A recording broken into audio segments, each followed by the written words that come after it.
Je pense que ce message d'espoir que nous adressons au peuple et au régime du Mali ne peut être qu'un message de responsabilité. Nous devons ensemble construire le retour de la paix au Mali. Ce n'est pas par l'unilatéralisme des décisions que la sécurité reviendra.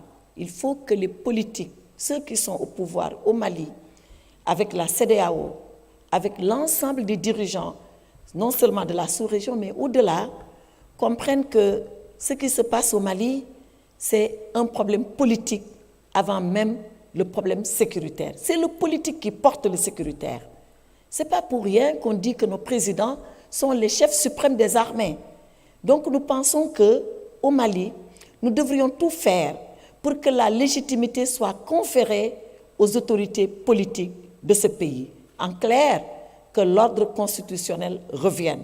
Et quand l'ordre constitutionnel sera de retour, la question sécuritaire qui en est le pendant pourra être mieux cernée et peut-être plus rapidement réglée. Je ne dis pas que les choses sont aussi simples que cela, mais on ne peut pas non plus concevoir que dans un espace organisé où nous pensons que seule la règle démocratique doit être la règle de dévolution de pouvoir accepter dans un cadre tel que la CEDEAO que les coups d'État s'annoncent, qu'ils s'établissent et surtout qu'ils perdurent. C'est la raison pour laquelle la CEDEAO, a toute responsabilité, avait décidé, rappelez-vous, dans un premier temps, de fixer aux autorités militaires maliennes une feuille de route. Une feuille de route qui devait amener au retour de l'ordre constitutionnel. Malheureusement, cette feuille de route a été déportée par un second coup d'État. N'empêche, la CEDEAO ne s'est pas découragée. Elle ne s'est pas désistée. Elle n'a pas pour autant abandonné le Mali parce que sa responsabilité, encore une fois, c'est d'accompagner le Mali. Une seconde feuille de route a encore été tracée dans l'espoir que les autorités maliennes se conformeront à cette seconde feuille de route. Arrivé au bout de la course, c'est pour nous entendre dire que cette seconde feuille de route ne pourra pas être respectée par les autorités maliennes.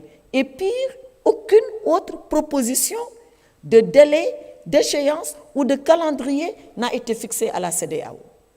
Voilà ce qui a amené à la prise des sanctions que vous évoquez. Pour finir, nous, ce que nous voulons, ce que nous souhaitons, au même titre que les Maliens eux-mêmes, c'est que la paix et la sécurité reviennent au Mali. La paix et la sécurité reviennent au Mali, mais que, prenant leurs responsabilités, les autorités militaires du Mali reviennent à un ordre constitutionnel, reviennent discuter avec la CEDEAO, reviennent proposer le retour à un ordre constitutionnel, institutionnel, légitime et démocratique. C'est pour ça que je dis, le problème sécuritaire, il est emballé dans un problème politique. Donc si le problème politique se règle, peut-être qu'on aura déjà fait la moitié du chemin pour pouvoir régler le reste.